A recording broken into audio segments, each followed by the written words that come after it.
Donc bonjour à toutes et à tous pour cet échange autour de l'enquête de COUPSI.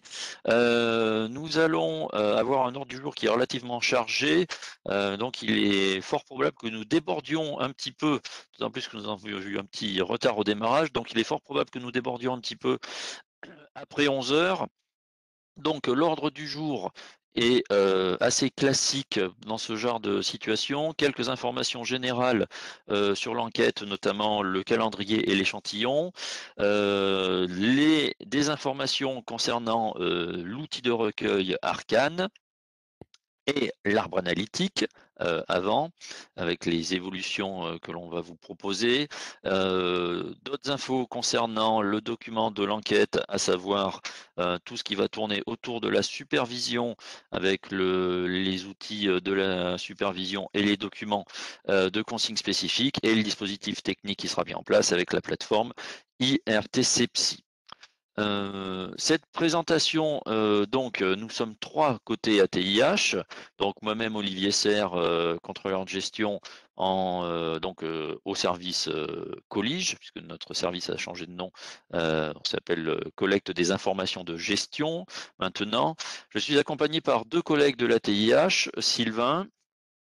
Bonjour à tous, donc moi je suis Sylvain Devant et je suis également contrôleur de gestion au service Colige. Et nous avons le docteur Ennis Cellini avec nous. Rebonjour à tous. Donc, Yannis Cellini, je suis médecin digne de formation et je m'occupe à la TIH de tout ce qui concerne le recueil d'informations médicales en psychiatrie, le RIMP. Très bien. Merci, merci à Ennis et merci à tous. Donc, vos micros sont coupés. On essaiera de faire des temps un temps d'échange en fin de présentation pour que on puisse, pour qu'on puisse avancer sur cette présentation. Alors, cette enquête de COUPSI reprend après une suspension sur les données de l'année 2020, l'outil RTC ayant été, l'enquête RTC a été suspendue, donc on a décidé avec la DGOS de ne pas faire d'enquête de coût sur l'année 2020. Donc on reprend avec une année de césure, avec les deux mêmes idées directrices qui nous guident depuis le début de l'aventure de cette enquête de coût, c'est la qualité des données de l'activité, donc le RIMP, et la robustesse des coûts. C'est vraiment les deux prérequis que vous devez, que les deux idées directrices que tout le monde doit avoir pour s'assurer de la bonne qualité au final des résultats de cette enquête et pour nous aider toujours dans la poursuite des travaux sur la mesure des coûts en psychiatrie. Alors pour cette reprise, puisque bon, nous avons eu cette césure, il y a 55 établissements qui participent à l'enquête de coûts en psychiatrie. L'échantillon nominatif des établissements est disponible sur la page internet dédiée à l'enquête de coûts psy, donc je vous encourage à y aller. Et comme vous le voyez, vous êtes 51 établissements du secteur public et 4 du secteur privé. Alors, en termes de calendrier, cette diapo est un peu est bien remplie. En termes de calendrier, ce que vous peut-être vous savez déjà ou pas, mais on va le redire, à partir de cette campagne 2021, les recueils Arcane RTC et Arcane ENC sont maintenant concentrés dans un seul et même logiciel qui s'appelle Arcane. Donc on n'a plus Arcane RTC, on n'a plus Arcane ENC, on aura un seul Arcane. Donc nous travaillons à la TIH dans notre service à l'harmonisation de cet outil. Alors, donc l'outil évidemment est dédié aux établissements qui font l'ENC et le RTC. Et donc, eux vont pouvoir pouvoir réaliser les deux enquêtes dans uniquement un seul logiciel qui sera donc ce que l'on appelle et qui permettra de faire ce que l'on appelle le classeur fusionné. Alors, si j'en parle, côté psychiatrie. Si vous n'êtes un établissement et que vous ne faites que le RTC, c'est-à-dire si vous ne participez à aucune ENC, dans ce cas-là, vous allez réaliser votre classeur RTC de manière classique. L'aspect fusion ne va pas vous intéresser, vous ne serez pas éligible à cette histoire-là, donc vous allez avoir votre classeur Arcane avec les onglets que vous connaissez, on y reviendra, avec quelques nouveautés, mais ça ne va pas changer grand-chose pour vous.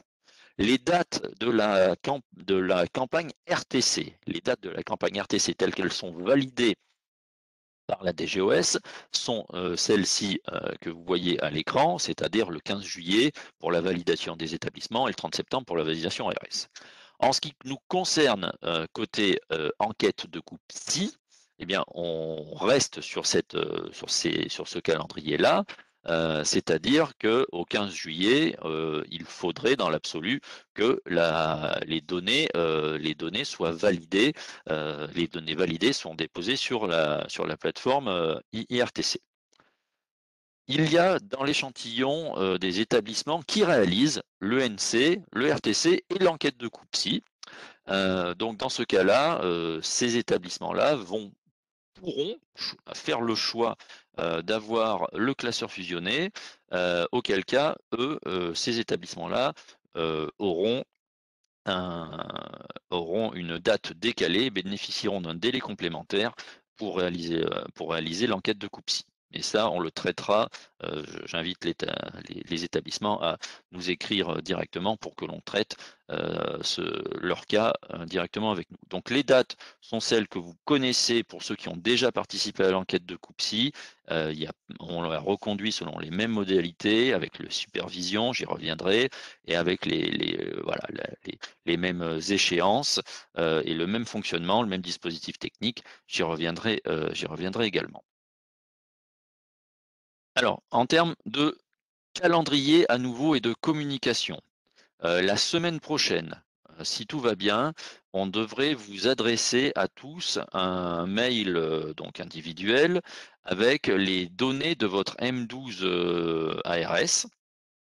D'accord, et avec la potentielle correspondance avec les sections d'analyse, toujours dans le cadre de faire ce rapprochement entre les données du RTC et les données RIMP.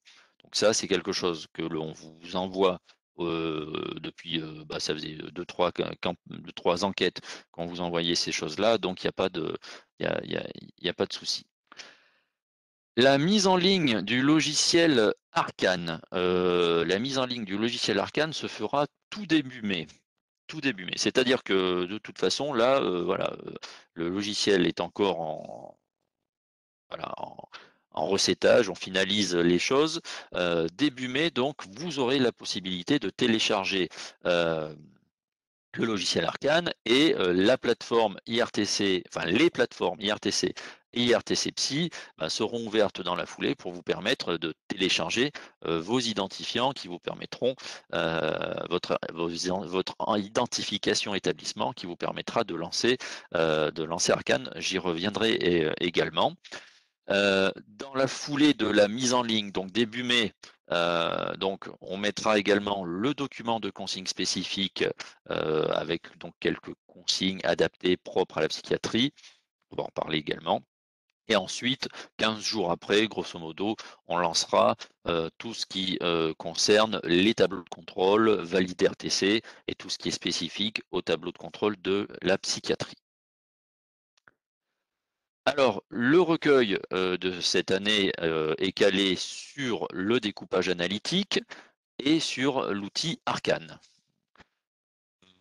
Je vous encourage, si ce n'est pas déjà fait, à aller sur la page internet du RTC 2021, non pas et pas sur la page de l'enquête psy, de l'enquête de coupe psy, sur la page du RTC de 2021, où vous retrouverez tout un ensemble de webinaires qui peuvent peut-être vous aider en tout cas pour prendre la mesure des nouveautés, des logiciels, de l'arbre analytique, parce que vous n'êtes pas tous purement psy, vous êtes multichamps, certains font MCO, SSR et psy, donc je vous encourage à voir ces vidéos et leurs diaporamas le cas échéant. Le découpage analytique. Alors, quelles sont les nouveautés que l'on va retrouver cette année sur le découpage analytique? Alors, il y a en fait trois nouveautés en termes de sections que l'on va détailler un petit peu. Donc la première nouveauté, c'est la création d'une section de type temps complet H24 dédiée au Covid. Je vais revenir dans la diapo suivante. On a la création d'unités parents bébés, comme vous le voyez ici avec hospice de jour et hospice complète, et un détail un peu plus approfondi sur le traitement des urgences psychiatriques. Alors, euh, concrètement, pour ce qui concerne la nouvelle section d'analyse Covid, on a deux cas de figure que vous utiliserez ou pas. On a, pour parer un peu à toutes les éventualités, on a deux cas de figure.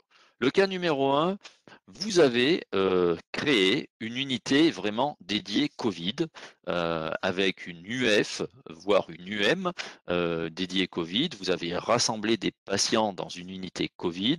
Vous connaissez l'activité en termes de journée.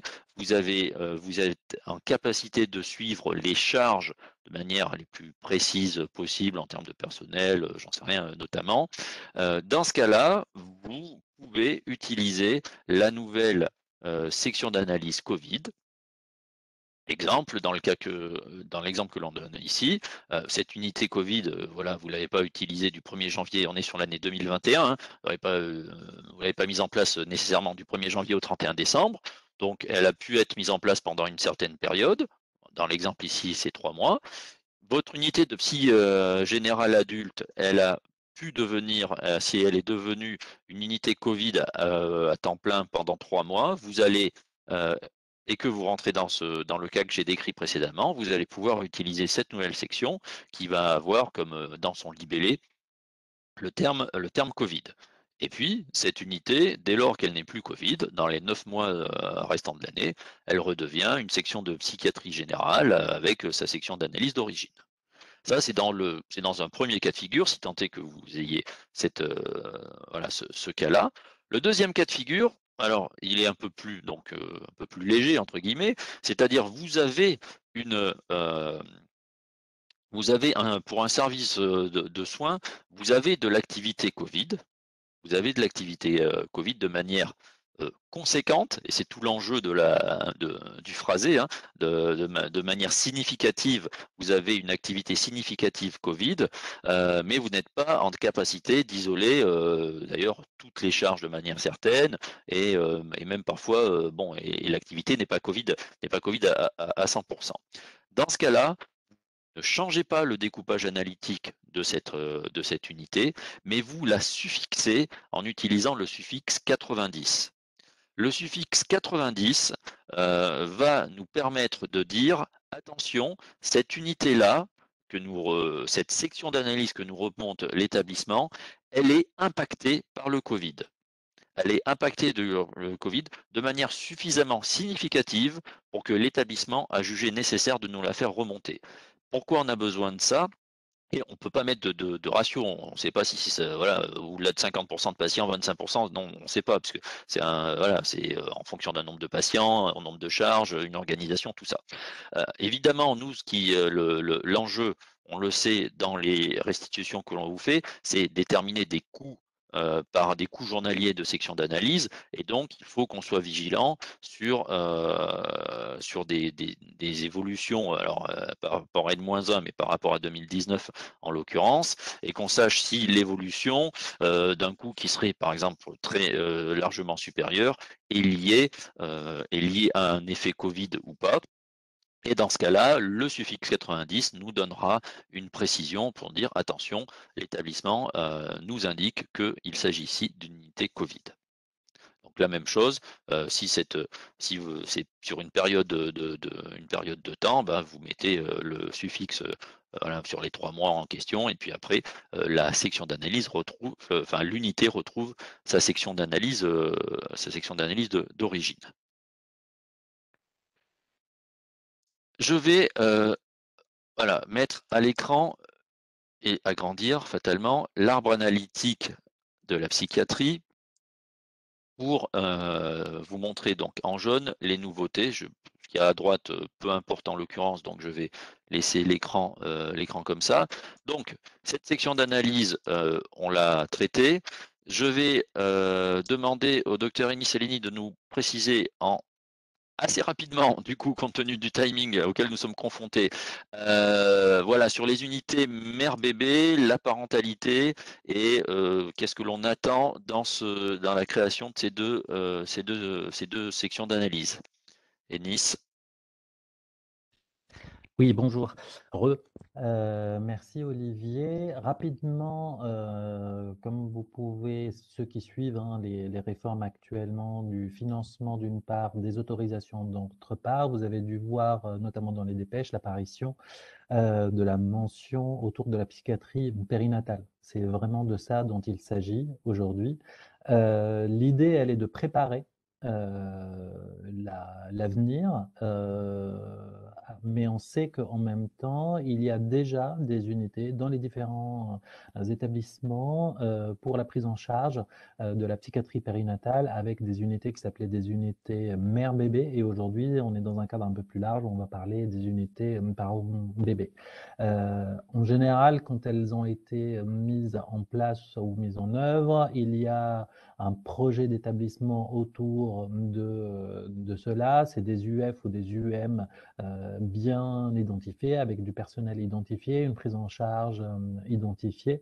Donc, on souhaitait, en anticipation, recueillir d'une part les données du RIMP, ça fait partie des évolutions qui arrivent là en 2022. En 2021, elles sont noyées dans les activités de prise en charge à temps plein. Mais on pense qu'au niveau des coûts et localement auprès des collègues DIM, on peut identifier ces activités-là. D'où l'idée de proposer cette évolution de l'art. Est-ce que ça te va, Olivier, comme ça? Parfait, c'est parfait. Donc voilà, donc si voilà, ceux qui seront concernés, voilà, évidemment cette unité, ces sections sont faites pour identifier ce type de prise en charge. Et j'enchaîne tout de suite sur le troisième, la troisième nouveauté, à savoir donc les spécificités au niveau des prises en charge des urgences, en lien avec également le RIMP et les codes de lieu L10 et L12 en l'occurrence. Alors là aussi, c'est en anticipation, mais en même temps, le RIMP a évolué déjà en 2021, donc auprès de vos collègues DIM, normalement, ils ont dû faire ces évolutions-là. Ça fait partie de l'amélioration, en tout cas de la description, en lien aussi avec la réforme du financement de la psychiatrie, mais pas que. Antérieurement, on décrivait toutes les activités en lien avec les urgences par un seul code de lieu qui regroupait ce qu'on appelait les SAU, sachant que là aujourd'hui, il y a eu une évolution donc, de la réglementation. On ne parle plus vraiment de SAU, mais des structures des urgences, avec un cadre réglementaire beaucoup plus clair maintenant depuis 2 ans, je dirais. Mais il y a des établissements de psychiatrie qui ont développé des unités d'urgence psy, hein, on voit ça surtout dans les gros établissements, mais qui ne correspondent pas à la définition, en tout cas réglementaire, d'une structure d'urgence. Donc, nous avons souhaité dans le RIMP, c'était le cas à partir du 1er janvier 2021, faire identifier séparément ce qui relève des structures des urgences, SU, ex-SAU, versus toutes ces unités-là d'urgence qui ont été mises en place dans les établissements de psychiatrie.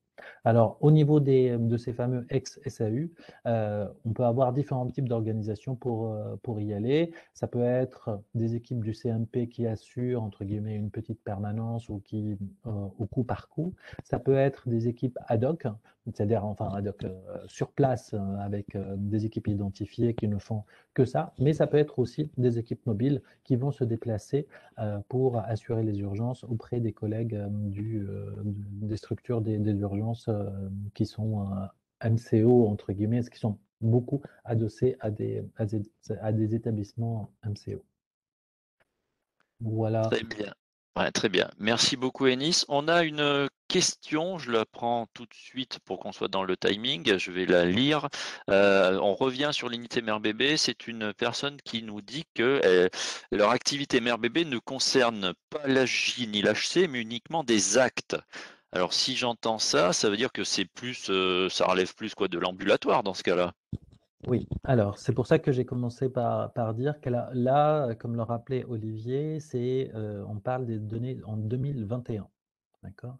On a souhaité, en fait, comme je disais tout à l'heure, cibler plutôt les activités où on est à peu près sûr que ça correspond à un projet d'établissement, entre guillemets, sans trop de difficultés et sans trop de questions à se poser au niveau du recueil. Et ça, c'est les données 2021. Pour 2022, vous le verrez, vous avez dû le voir dans les évolutions du recueil, du RINPE, etc. Il y a des choses en lien avec l'ambulatoire, hein. Je suis tout à fait d'accord. Il y a des unités mobiles qui ont été développées pour aller intervenir auprès de maternités, etc. Et je pense en fonction aussi de l'enquête là, qui va être menée sur 2021, des retours du terrain, justement, votre remarque tombe complètement dans ce qui nous intéresse à avoir pour préparer l'enquête, je pense, 2022. Après, bon, j'anticipe pas. Hein, Oui, non, mais alors, non, non, Voilà. mais c'est exactement ça, puisque alors je vais retourner sur le diaporama, puisque en fait, et on est exactement dans ce que l'on dit, cette enquête 2021, elle est, j'allais dire, elle est intermédiaire vers effectivement quelque chose qui va être encore un peu plus abouti sur 2022. Euh, Notamment, alors, il y aura certainement encore d'autres évolutions hein, sur 2022, celles que l'on a identifiées pour le moment et sur lesquelles on voudrait vous faire un retour, c'est de vous commencer à vous dire qu'en 2022, on va avoir d'autres sections d'analyse qui vont pointer sur l'ambulatoire et qui vont notamment être en lien avec les CMP et les équipes mobiles pour identifier de manière un peu plus précise les prises en charge en fonction du lieu de soins ou hors lieu de soins de l'établissement. Vous voyez voilà, ici vous voyez sur cette copie d'écran, donc ça vaut pour les adultes et pour les enfants, tel que ce que pourrait être l'arbre analytique de 2022, parce qu'effectivement, bon, il devrait aller là-dessus, mais en tout état de cause. Donc, je sais pas, Ennis, voilà, si tu as en 3 minutes, tu peux nous briefer là-dessus, et ensuite je reprendrai la parole pour expliquer comment ça va se concrètement, si on veut anticiper dès 2021, comment les établissements vont pouvoir faire. Oui.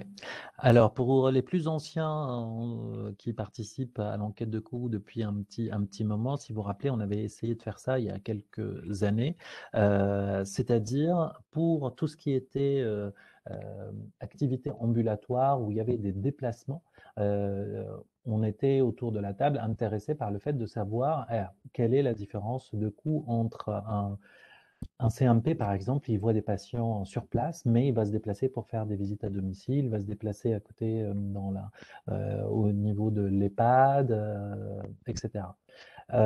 Et dans les discussions, on dit tout, ah, mais ça n'a rien à voir quand on voit le patient sur place versus quand il se déplace, etc. Et du coup, ça a toujours été quelque chose d'assez intéressant, en tout cas, pour essayer d'évaluer cette différence de coût et d'organisation. À l'époque, je pense que les systèmes d'info n'étaient pas suffisamment matures. C'est pour ça aussi qu'on avait dû surseoir à cette évolution.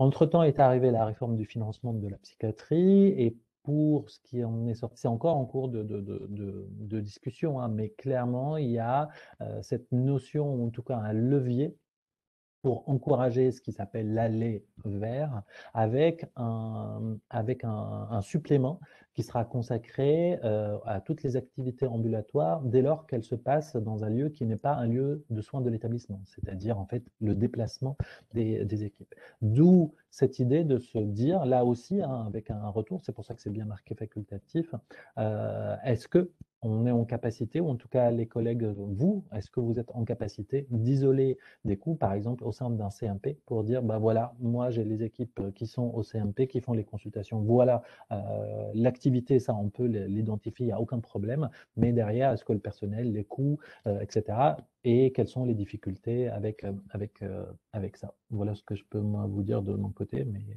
peut-être Olivier, si tu as Ouais, des non, mais questions, non, n'hésite non, pas. on va voir si des questions arrivent. Simplement, du coup, voilà, donc, concrètement, ça me permet de faire la transition vers cette diapo suivante, qui est un petit peu le récapitulatif des suffixes que vous allez pouvoir mettre dans l'enquête de COUPSI.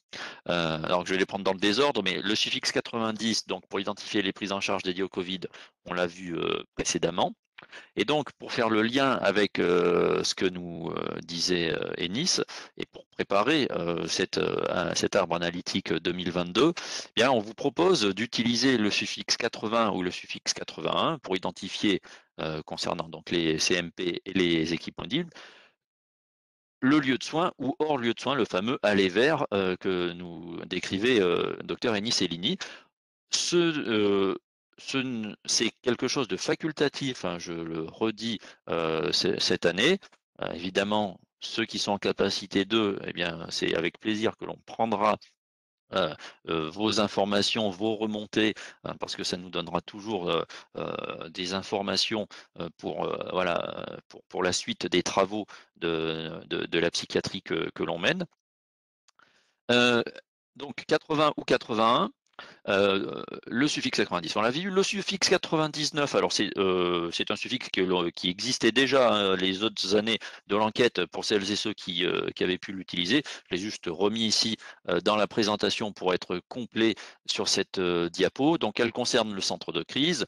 Deux cas de figure, soit vous avez un centre de crise, on va dire labellisé, qui est codé, surtout qui est codé avec la forme d'activité 07 dans votre RIMP. Dans ce cas-là, vous utilisez la section d'analyse dédiée.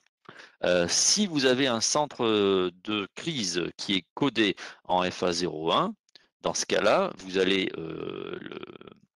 forme d'activité 01. Dans ce cas-là, vous allez laisser la section d'analyse 934 411 411, mais adosser le suffixe 99 en précisant qu'il s'agit d'un centre de crise. Comme ça, on pourra, nous, identifier les deux façons de recueillir les données du centre de crise, soit via la forme d'activité 07, soit via la forme d'activité 01.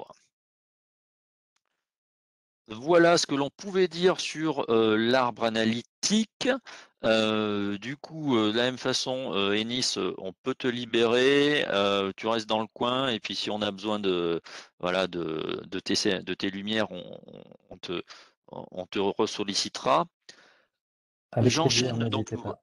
Voilà, pour le moment, je vois qu'il y a pas de message, donc on est bon. Alors, un petit point sur le logiciel Arcane. Donc, comme je vous disais, hein, on n'est plus sur Arcane RTC ni Arcane ENC, c'est sur le logiciel Arcane. Alors, pour ceux d'entre vous, enfin non, pour tous, mais bon, pour tous, il va falloir donc trois grands temps dans cette présentation.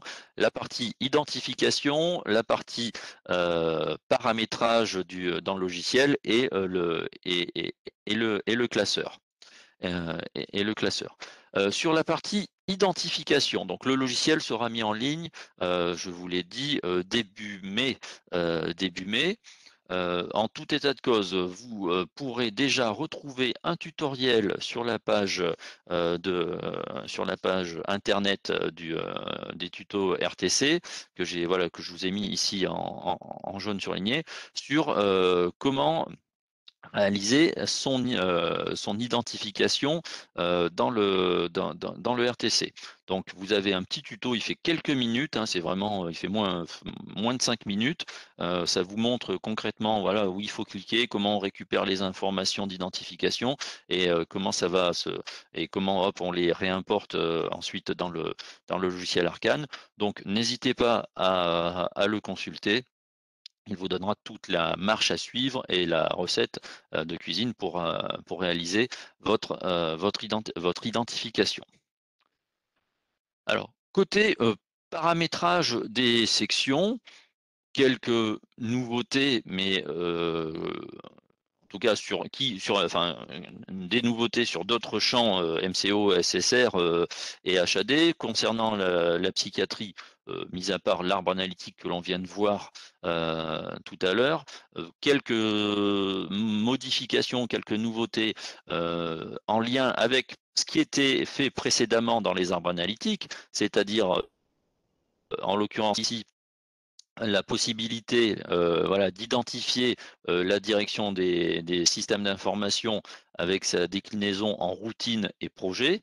Et donc, cette section d'analyse-là fonctionnera sur le même modèle que le service administratif à caractère général, c'est-à-dire soit regroupé en une seule section, soit détaillé en deux sections, auquel cas il faudra faire apparaître le mode de fonctionnement. De la même façon, donc sur l'écran de paramétrage, alors de logistique et gestion générale, il y aura soit vous n'êtes pas concerné, soit il y aura un typage. Donc les typages, ce sont ceux que vous connaissez, internalisés, totalement sous-traités, partiellement sous-traités. Pour le brancardage, c'est toujours la même chose, centralisé, décentralisé ou mixte.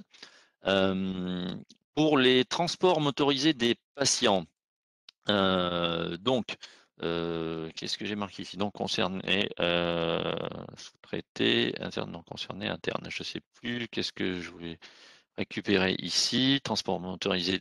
On fait la distinction, oui c'est ça. On fera la distinction entre le transport motorisé dès lors qu'il va être en interne et lors qu'il va être en externe. Donc, ma diapo là, elle est pas, je la corrigerai avant de vous la diffuser. C'est juste cette distinction interne et sous-traité qu'il faudra vraiment avoir à l'esprit. Là aussi, certaines activités, vous aurez la possibilité de les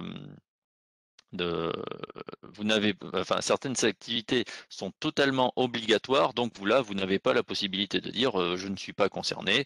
On estime que dans tous les établissements, il faut une section, une SALP, une DSI, voilà, un AGM, un DIM, etc., etc. Donc là, ces sections-là sont obligatoires, on n'a pas à les paramétrer, elles s'affichent nécessairement de fait. Alors ça c'est voilà, vous voyez, en dehors de l'arbre analytique, peu d'évolutions nous concernant sur l'outil paramétrage. Dans la partie classeur, première chose qui là est une modification, l'onglet ident qui est le premier onglet que l'on a dans le classeur, qui servait précédemment à recueillir vos adresses mail et les dates des congés, cette fonctionnalité-là ne se retrouvera plus dans le classeur, elle sera dans la plateforme IRTC et IRTC Psy. C'est-à-dire que en fait, il vous faudra préalablement, et j'y reviendrai quand on parlera de la plateforme, il vous faudra renseigner d'abord un contact avec des dates de congé sur la plateforme pour pouvoir débloquer la plateforme, en fait. Comme ça nous assure d'avoir nécessairement une liste de contacts à jour. L'onglet ident, donc là, va avoir une cellule qui va permettre d'identifier si le classeur, c'est un classeur RTC, un classeur ENC ou un classeur fusionné. Je l'ai dit précédemment pour la fusion, donc là, c'est plus une information pour nous. Ça nous permet de savoir quel classeur, sur quel type de classeur que vous travaillez.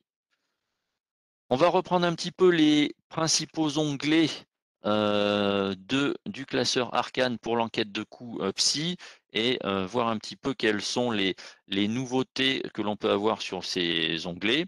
Donc, la fusion n'a pas impacté de manière significative l'onglet de PC ni l'onglet 3SA, vous le verrez. Dans l'onglet de PC, donc on va toujours retrouver votre balance comptable avec la colonne retraitement extra-comptable, avec vos CNI et vos PND, ça ne change pas. Ce qui va changer, c'est que les listes des comptes maintenant vont être mis dans l'ordre croissant des comptes. On ne va pas retrouver d'abord les comptes de personnel, puis ensuite les autres comptes. Là, on va mettre du 60-00 voilà, au 79-99. On va retrouver tous les comptes dans l'ordre croissant du plan comptable. Les colonnes, l'import du compte financier est toujours possible, ça ne change pas, le TIC fait toujours et existe toujours, il n'y a pas de modification là-dessus. Sur le plan comptable, les charges de titre 1 sont obligatoirement incorporables. Vous aviez dans les anciennes, en 2019, vous aviez la possibilité d'identifier des comptes de titre 1 qui étaient non incorporables. Ce n'est plus le cas. Là, 100% de vos charges de personnel sont incorporables. Il faudra, et on vous encourage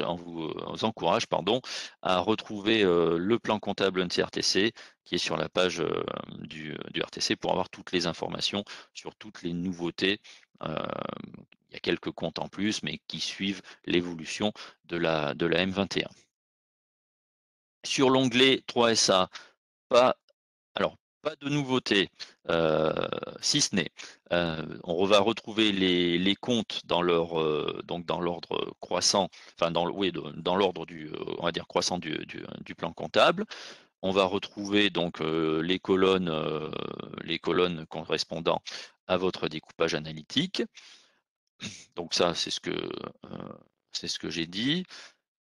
La nouveauté, elle est ici, c'est-à-dire que sur la partie haute de votre onglet 3SA, vous allez avoir un tableau récapitulatif de vos charges, titre 1, titre 2, titre 3, titre 4, qui va simplement sommer ce que vous aurez mis en dessous et qui vous permettra donc visuellement, d'un simple coup d'œil, de voir un petit peu, de retrouver sur une dizaine de lignes l'ensemble de vos charges de manière synthétique, avec évidemment, comme on s'y attend, un détail plus avancé sur les charges de personnel médical. Alors les sages-femmes, on va être peu concernés en psychiatrie,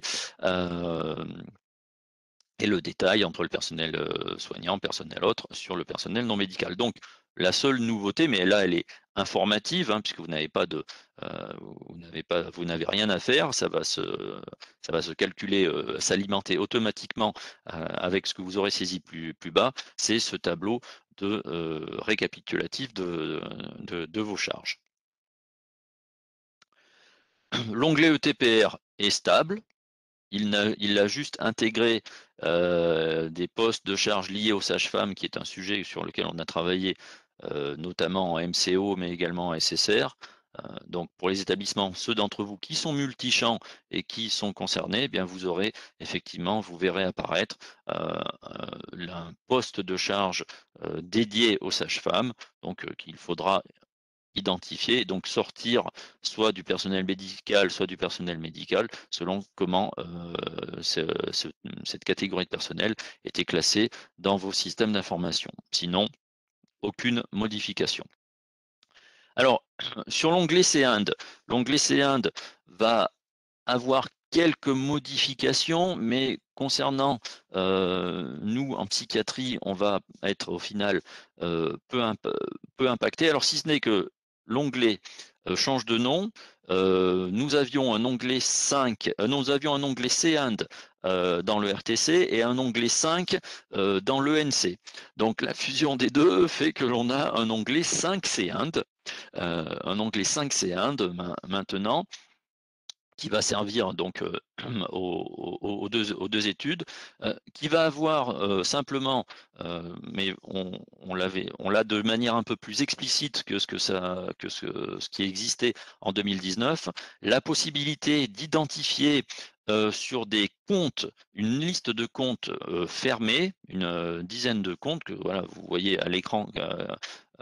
Certains de ces comptes, vous allez pouvoir affecter directement des charges issues de ces comptes en phase 5, tout simplement parce que c'est suite aux travaux que l'on avait fait en 2018, enfin sur les campagnes 2018 et qui a pris forme à partir de la campagne 2019, sur le fait que certains établissements étaient en capacité certaine de connaître des montants en euros sur ces types de sections, et que par clé de ventilation, ça ne fonctionnait pas, ça donnait des choses très compliquées et qui n'avaient aucun sens. Donc, suite aux travaux, et ça existait déjà, mais c'était pas matérialisé exactement pareil dans le RTC 2019, dans le RTC 2021, vous avez donc une liste de comptes, c'est beaucoup plus visuel, ils sont tous détaillés ici, enfin voilà, vous les verrez dans le RTC, et il vous permet d'affecter donc des charges directement de ces comptes-là sur les fonctions support et sur les MIG, mais bon, pour ceux qui sont multichamps. Dans l'onglet clé UO, donc l'onglet a toujours visuellement le même, voilà, il n'a pas bougé, hein, il a la même logique, hein, on va avoir des clés à affecter sur les sections. Quelles sont les modifications auxquelles on va être confronté? Donc, la DSI avec la distinction routine et projet, donc pour ceux qui utiliseront cette distinction-là, donc vous aurez la possibilité évidemment d'avoir deux lignes et d'affecter les clés, de répartir voilà, les clés sur les sections consommatrices. Sur la pharmacie, si certains, alors on n'en a pas parlé effectivement dans les nouveautés du découpage analytique, là aussi il y en a des tutoriels qui sont sur la page internet du RTC dédiés à ce thème de la pharmacie. Sur la section pharmacie est scindée en quatre sections d'analyse. Vous avez la section nutrition parentérale, la section chimiothérapie, la section radiopharmacie, et puis la section, on va dire, hors ces trois-là. Donc, fort à parier qu'en psychiatrie, on ne soit peu impacté, voire pas du tout, par la nutrition, a priori, la chimio et la radiopharmacie. Donc, ça ne devrait pas vous concerner, à l'exception des établissements parmi vous qui sont multichamps et qui font effectivement du MCO ou du SSR et de la psychiatrie, auquel cas ils sont concernés par cette section d'analyse. Et puis, vous retrouverez la distinction effectivement des courses motorisées, celle qui m'avait posé quelques difficultés tout à l'heure, voilà, entre la distinction interne et sous-traitée, donc il faudra avoir sous deux lignes. Et ça, on en a parlé tout à l'heure. Le TIC est toujours là, il est toujours abordable, il va évidemment récupérer vos données de 2019 pour celles et ceux d'entre vous qui l'ont utilisé, et il va fonctionner voilà, sur le même schéma, avec les mêmes principes et le même mécanisme. Voilà ce que je pouvais vous dire sur le logiciel Arcane. Donc côté RTC, établissements qui ne font que le RTC et établissements qui sont dans l'enquête de COUPSI, au final des modifications qui sont plutôt légères, et donc vous pourrez les apprécier à partir de début novembre quand on le mettra en ligne. Avant d'entamer la partie sur les documents de l'enquête, Ennis, si docteur Ennis, es-tu avec nous? Car je vois que nous avons deux questions qui sont arrivées après ton départ. Alors, sur ce que l'on a dit précédemment. Alors, sur le centre de crise, j'ai une question qui est: le centre de crise doit être positionné dans. Alors, le centre de crise doit-il être positionné dans un centre hospitalier général? Est-ce que l'on aura des précisions sur ce que vous appelez centre de crise? Ça rejoint en fait complètement, enfin, je pense que j'ai parlé très rapidement du chantier des autorisations, des mentions, etc. Il y a des choses qui se préparent, entre guillemets, sur ça. Je ne sais pas dans quelle mesure ça va aller jusqu'à décrire ce que c'est exactement un centre d'accueil et de crise. Il y a une vraie, allez, on va dire les choses de façon positive, richesse et de diversité autour de cela. Je ne pense pas qu'on pourra, nous, en tout cas, on essaye d'anticiper et si texte il y a qui précise ce que c'est exactement qu'un centre de crise, on se mettra dessus, quoi. Donc, je fais une réponse de Normand, hein, mais vous le savez très bien tous autour de la table, en tout cas autour de nos écrans respectifs, toute la difficulté qu'on a en lien avec la réglementation ou en tout cas avec la description de ce que c'est qu'un centre de ce que c'est qu'un centre de crise. On le permet là aujourd'hui, on fait évoluer le RIMP et aussi l'arbre analytique pour y coller, ou en tout cas permettre à ceux qui ont développé ça. Et après, on aura cette remontée de données et ça permettra aussi d'alimenter, et je l'espère, faire avancer un certain nombre de chantiers sur ce sujet. Voilà. Merci à toi. On a une autre question, mais je vais pouvoir en tout cas amorcer la réponse. Sur la distinction lieu d'établissement hors lieu d'établissement, le problème, c'est d'éclater les charges de personnel. La réponse est oui. Et oui, c'est effectivement tout l'enjeu. On en est bien conscient. C'est aussi pour ça que c'est facultatif dans un premier temps. Mais voilà, au-delà de voilà de cette difficulté dont on est bien conscient, on peut aussi imaginer, mais ça va être, on verra les retours que l'on aura, que certains d'entre vous puissent être en capacité de. Voilà, si certains d'entre vous sont vraiment en capacité de, dans ce cas-là, on prendra. Évidemment, on sait que c'est tout c'est le cœur du sujet, c'est évidemment pouvoir distinguer, répartir les charges et les ETP, effectivement. Enfin, on le sait, mais voilà, c'est le jeu, c'est l'enjeu. Voilà. Voilà. Je ne sais pas si tu veux préciser, Nice, mais non. Oui, oui, oui, c'est exactement. C'est pour ça que j'ai rappelé il y a quelques années, on avait dit, bah, quand on avait discuté, tout le monde était hyper intéressant de dire, ouais, ouais, c'est hyper intéressant, mais sauf qu'on n'y arrivera pas, ou alors ça sera au doigt mouillé, c'est-à-dire dire, bon, bah, quand c'est entre guillemets dehors, bah, c'est un demi ou deux fois plus, etc. Comment est-ce qu'on pondère? Et on tourne autour de ça. Et le pari qu'on fait, plus ou moins, c'est de se dire que certains des collègues, avec l'évolution des systèmes d'info, notamment avec l'attribution des RH ou en tout cas des ETP, etc., peut-être, ça peut être entre guillemets automatisé. Donc l'enjeu, il n'est pas pour ceux qui ont des équipes, comme je disais tout à l'heure, mobiles ad hoc, il n'est pas pour les CMP qui ne font pas de visite à domicile, il est pour les établissements qui ont des équipes qui font les deux en même temps. Et donc c'est avec ces collègues-là. Et puis voilà, la remontée fera peut-être qu'il y aura eu des solutions qui pourraient être généralisées ou sur lesquels on pourra communiquer et faire bénéficier un peu l'ensemble des collègues en établissement pour faire avancer ce sujet-là. Tout à fait. Alors, il y a une autre question, cette fois-ci, c'est moi qui vais y répondre. Et effectivement, c'est une question sur le découpage des charges de personnel, avec la distinction au sein du personnel non médical, le personnel soignant et le personnel autre. Donc, cette distinction n'est plus facultative. En 2019, vous aviez la possibilité, effectivement, cette distinction existait en 2019 entre donc au sein du personnel médical. On vous disait, si vous n'êtes pas en capacité de faire la distinction soignant et autres, vous mettez tout sur soignant, je crois, ou sur autre, enfin peu importe, vous mettiez tout sur une des deux catégories et vous mettiez l'autre catégorie à vide. Cette distinction n'est plus facultative, elle a passé le statut obligatoire, et donc effectivement, il vous faudra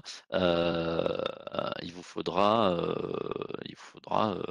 procéder effectivement à ce découpage-là, aussi bien dans vos charges que dans vos ETP. Alors, je vais juste faire une dernière question concernant Ennis parce que l'horloge tourne. Question, impossible d'isoler les coûts des VAD faites depuis un CMP, sauf à mettre en place un recueil de temps. Oui, bon bah je profite pour dire un petit coucou à Gaël, le loup. Oui, mais en fait c'est tout cet enjeu-là et qu'on voudrait de faire objectiver d'une part les difficultés. C'est pour ça aussi que ça a lieu parce que en tout cas moi vous savez et puis je dis ça à Olivier aussi, il le sait, hein, c'est tout l'enjeu de ce retour du terrain avec les superviseurs sur ces difficultés-là. Je pense que Ouais. pour les VAD, il y a sûrement ou en tout cas c'est la question que je me pose, à savoir est-ce qu'il n'y a pas eu à des endroits où cela a été automatisé avec des logiciels de gestion RH, etc., qui le permettent. Si on voit que 100% des établissements, en tout cas ceux qui participent, disent bah nous on n'y est pas. L'idée aussi elle est d'envoyer des signaux, hein, c'est pour ça que Olivier a rappelé tout à l'heure pour dire que c'est facultatif, et donner des pistes aux éditeurs de logiciels aussi, de dire bah, demain, voilà vers quoi on va. Et ce n'est pas des choses non plus hyper compliquées à mettre en œuvre. Donc voilà, il faut trouver le bon équilibre entre ces deux choses-là, parce que quand ils développent à 2 ans, à 2, 3 ans. Et là, aujourd'hui, comme vous le savez, il y a beaucoup de choses autour des systèmes d'info, des rachats de boîtes par d'autres, des réflexions sur la conception des logiciels, comment les organiser et tout. Et on se retrouve, nous, entre deux, on connaît le coût hein, d'une refonte d'un fichier de structure, etc. Et on ne veut pas forcément complètement chambouler, mais s'il y a des petites choses qui ne coûtent pas très cher, entre guillemets, on souhaiterait y aller. Alors, alors cette fois, on va alterner les réponses et les questions, on va dire cliniques et les questions financières. Alors ça c'est pour moi. Comment séparer les charges du personnel non médical entre soignants et autres? Alors comme ça c'est bonjour à Nicolas au passage. Donc on répartit donc les ETP. Alors, je commence par les ETP, j'irai sur les charges. Sur les ETP, donc entre soignants et autres, on est d'accord. Les ETP soignants, ça va être les charges d'infirmières les ETP d'infirmières et d'aides-soignantes. Donc, les charges de PNM, c'est répartir les charges entre les soignants et autres, ça va être la même chose, c'est-à-dire toutes les infirmières, toutes les charges des infirmières et des aides-soignantes, voilà, ça va en miroir. Si tu as les ETP infirmières et les ETP aides-soignantes, et ben en face, tu mets les charges. C'est cette distinction-là qu'il faut faire pour avoir le coût du soignant et les coûts du personnel soignant et le coût des personnels autres. Voilà, puis une dernière plus remarque que je vois, c'est voilà, c'est toujours de dire voilà, j'ai les charges du personnel qui sont déjà réparties entre l'AJ, le CMP et le CATTP, on le sait, hein, ce sont déjà les mêmes personnels, donc si voilà, mais oui, on le sait, enfin je sais pas, oui, on le sait. On a d'ailleurs déjà bien travaillé ces 5-6 dernières années là-dessus, effectivement.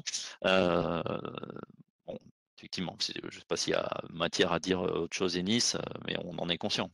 Oui, voilà. Il y a des endroits où effectivement les politiques d'établissement ont regroupé au même endroit le CMP, le CATTP, l'HDJ pour pouvoir mettre en commun le personnel. Dans d'autres endroits, ça n'est pas forcément le cas et donc on est forcément intéressé par savoir qu'est-ce qui a été mis quand il s'agissait de regrouper ensemble le personnel, quelles ont été les choses qui ont été mises en place pour pouvoir justement permettre cette répartition. Comme je le disais, peut-être que dans la réforme du financement, le fait d'avoir introduit des leviers sur le fait que ce soit en dehors des lieux de soins de l'établissement, est-ce que ça aussi, ça n'entraînera pas une ouverture en tout cas, moi, je dis pas de l'incitation, mais lever des freins à certains types d'organisation dans le temps. Et puis, juste par la remarque de recueil de temps de Gaël, je suis pas sûr que ce soit forcément que le recueil de temps. Ça peut être d'autres idées, d'autres idées aussi. Si le CMP il est juste en face de l'établissement, en tout cas où il y a une VAD, le temps, à mon avis, il n'y a peut-être pas forcément trop d'enjeux. Il y a peut-être d'autres idées. Et c'est tout l'intérêt de cette enquête de coût. En tout cas, personnellement, c'est ça qui m'intéresse, voilà, où j'embête régulièrement Olivier et les collègues. Ouais, sur, et d'ailleurs, voilà, c'est à nouveau ce qui nous intéresse, on le dira peut-être jamais assez, c'est, je l'ai dit en introduction, ok, la robustesse des coûts, ça, ok, la partie financière est une partie socle de cette enquête, mais grâce aux superviseurs, grâce aux documents, aux rapports de supervision, des choses comme ça, n'hésitez pas à nous faire remonter toutes vos situations d'organisation éventuellement, toutes vos voilà, ou de vos idées, tout ça, toutes ces remontées-là, utilisez le canal de cette enquête pour nous faire remonter toutes ces questions-là, parce que voilà, du coup, je pourrais répondre à Ennis, sinon il va me, voilà, il va m'embêter. Donc voilà, je veux dire, au-delà du volet, je vais dire financier, dire combien ça coûte le temps complet. Voilà, ce qui nous intéresse aussi, c'est voir vos modalités d'organisation, voilà, voir des choses un peu plus qualitatives, hein, si on veut, si on peut aller sur cette sémantique-là. Alors je reprends. Merci Ennis, hein, voilà, on a eu, c'est bien d'avoir ces questions. Il y avait besoin d'échanger, donc il fallait le faire. Donc là, on va aller sur des choses un peu plus légères, hein, puisque le gros du sujet, c'est effectivement la partie recueil, arcane et arbre analytique. Sur les documents de l'enquête. Alors, toute cette partie que je vais, enfin, à partir de maintenant, quasiment, les documents sont quasiment finalisés, mais sont pas encore 100% finalisés, donc ils sont pas en ligne, donc ils seront en ligne un petit peu plus tard. Donc, sur le document de consigne spécifique, vous allez retrouver des précisions par rapport au traitement de la crise sanitaire, avec le S, avec notre fameuse section Covid ou suffixe 90. Aussi des choses un peu plus détaillées sur notre échange concernant l'identification du lieu de soin et hors lieu de soin, et aussi des précisions sur la téléconsultation. J'y reviendrai tout à l'heure.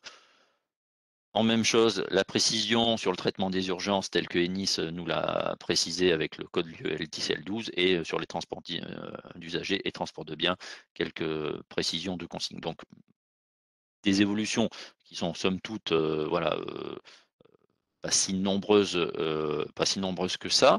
Donc ce document sera en ligne et il sera en ligne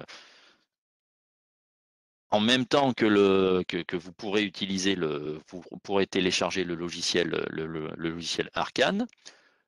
On mettra de la même façon les tableaux de contrôle donc issus de ValideRTC, vous pourrez les avoir, je vous l'ai dit, une quinzaine de jours après. Donc on ouvrira, la plateforme sera ouverte au dépôt, avec deux informations. Et là, effectivement, je reprends ce que le collègue Benoît avait sur sa question concernant la distinction, le personnel soignant et le personnel autre. Tous les tableaux de contrôle feront la distinction au sein du personnel médical entre le personnel soignant et le personnel autre. Donc dans tous les tableaux, que ce soit donc côté charge ou côté ETP, on aura cette distinction-là. Et puis on a un tableau de contrôle informatif qui fera son apparition, qui portera le numéro 2.7 en l'occurrence, qui sera peu ou prou celui-ci.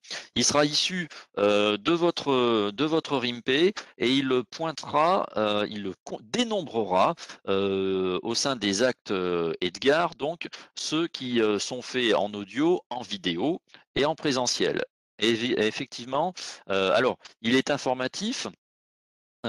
Toutefois, ce qui va nous intéresser, alors c'est la première année, peut-être ce qui nous intéressera, c'est l'année prochaine avec un comparatif NN-1 et on pourra éventuellement voilà, le peaufiner, voir s'il faut faire des sections d'analyse. En tout cas, là, ce qui pourrait être intéressant, c'est que si le nombre de sections, d'actes réalisé en téléconsultation, donc en visio, est important, et ou que vous êtes en capacité également d'identifier des coûts sur cette affaire-là, et dans ce cas-là, c'est vrai que vous pourriez utiliser, voilà, créer une section d'analyse en CMP avec un suffixe, là pour le coup, un autre suffixe, enfin, ou voilà, un suffixe 01, 02, là, ce que vous utilisez, pour éventuellement identifier des coûts, mais on commence là aussi, c'est dans tout ce que l'on vous dit depuis le début, c'est aussi préparé de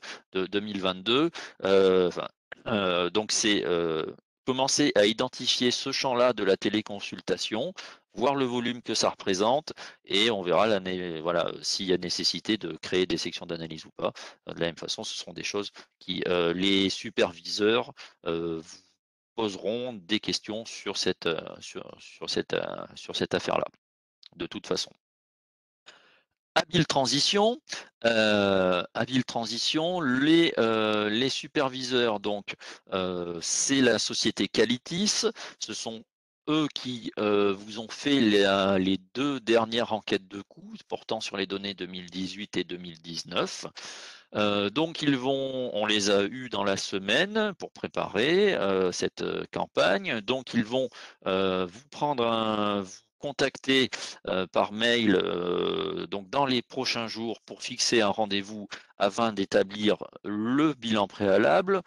Pour celles et ceux qui sont ou nouveaux ou qui ne s'en souviennent pas, donc la supervision est donc liée à un accompagnement voilà, dédié pour cette enquête de coûts. Vous avez un superviseur qui sera votre votre premier interlocuteur, et vous allez avoir 2 documents qui sont, alors plus les documents d'échange avec le superviseur, mais qui sont entre lui et vous. On a le bilan préalable et le rapport de supervision. Le bilan préalable est fait en début d'enquête. Il nous permet aux superviseurs comme à nous de jauger un petit peu la photographie de départ. Est-ce que l'établissement va bien être en capacité de réaliser l'enquête de coûts? Est-ce qu'il y a eu des événements importants sur l'année 2021 hors crise sanitaire ou d'ailleurs est-ce qu'il a été impacté fortement, moyen, pas du tout par la crise sanitaire? Tout un tas de questions qui nous permettent d'avoir une photo de départ, une cartographie de départ sur la situation de l'établissement, et qui aussi permet aux superviseurs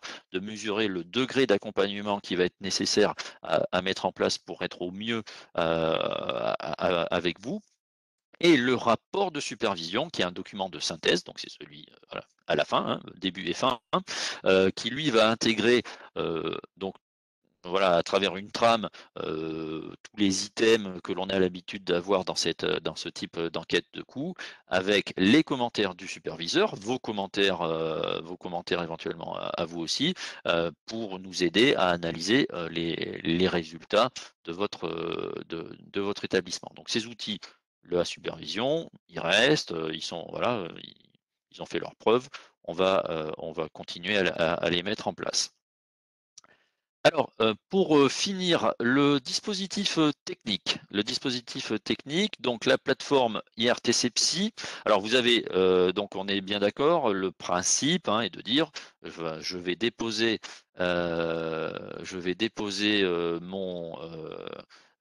mon RTC sur la plateforme IRTC Psy. Le superviseur va recevoir une notification qui lui permettra de savoir que vous avez déposé votre RTC. Il va le récupérer, il va l'analyser, il vous posera des questions. Et qui pourrait vous amener à faire une nouvelle version du RTC que vous redéposerez, etc. Ainsi de suite, ce processus itératif jusqu'à ce que vous soyez, voilà, vous considériez, vous et le superviseur, que l'enquête, que vos données, que l'enquête est terminée. Donc, une notice d'utilisation de la plateforme vous sera adressée également, voilà, dès l'ouverture, pour que vous puissiez naviguer correctement sur cette plateforme. Cette plateforme, elle va avoir deux nouveautés, on va dire. Donc la première, je l'ai déjà évoquée, c'est l'obligation de saisir vos adresses mail de contact pour tous, de façon à ce que vous voilà, donc ça se fait plus dans l'onglet ident du classeur Arcane, mais ça se fera sur la plateforme, et ça vous permettra de débloquer la plateforme. Voilà, donc ça sera sous cet écran-là, hein, c'est-à-dire nom, prénom, fonction, courriel, voilà, et aussi vos dates de congé. Ça, c'est important. Voilà, il y aura une autre ergonomie alors, qui est encore en cours, hein. Voilà, j'ai mis le petit encadré en cours partout. L'ergonomie, on va essayer d'aller vers une plateforme IRTC et IRTC Psy, hein, puisque voilà, les deux plateformes sont des copier-coller à quelque chose près. Donc plus aéré, voilà, avec des pavés, voilà. Bon, on va retrouver, hein, c'est pas une refonte, voilà, c'est pas une refonte, c'est un coup de jeune qu'on va redonner à cette plateforme, et vous retrouverez tous vos, voilà, vos étapes, l'identification, le dépôt du fichier, la validation, la phase d'autocontrôle, bon, et puis la validation RS pour ceux qui seront concernés par cette affaire-là. Donc toute cette partie-là, rapport de supervision, bilan préalable, donc ça va arriver dans le processus. La plateforme IRTC Psy va arriver. De la même façon, ce que l'on appelle la GED, la gestion électronique documentaire, là aussi, c'est en cours de construction. Pour rappel, chaque établissement, donc à travers cette adresse mail, enfin ce lien internet, donc chaque établissement va disposer de ce que l'on appelle un site sur cette gestion électronique de documentaire, dans lequel vous allez pouvoir déposer des documents que pourrait vous donner le superviseur. Vous allez, voilà, poser tout un tas de choses. Donc c'est en cours de construction. De la même façon, je communiquerai avec vous là-dessus sur tous ces éléments-là. Voilà, on en arrive à la fin de cette présentation. J'ai encore deux, trois petites choses à vous dire. Deux, trois petites choses à vous dire. La première chose, c'est que nous mettrons la vidéo et la présentation en ligne sur le site, sur la page dédiée Internet, il n'y a pas de souci. Nous ferons une information par mail pour vous dire que c'est en ligne. Je vais accentuer la communication par mail. Je vais accentuer la communication par mail, évidemment, entre le 15 avril, voilà, et entre le 15 avril et début mai, vous allez recevoir, donc soyez bien attentifs à nos mails qui vont prendre la forme soit directement de l'adresse enquête de COUPSI, soit par ce qu'on appelle le format plus mailing en fait. Donc vous aurez à avoir des informations, on va accentuer là-dessus pour vous tenir au courant de toute la mise à disposition des logiciels, les webinaires, les diapos, les différents les mises à jour des pages internet, etc. Donc tout ça va être fait. Le diaporama, il peut être mis en ligne, il va être mis en ligne. Là je réponds à une question de Agnès. Il va être mis en ligne début de semaine prochaine, hein, voilà, début de semaine prochaine, ça peut se faire sans difficulté. Voilà, donc je pense là pour le coup j'ai fait le tour de ce que je voulais vous dire. On peut se garder encore un petit temps si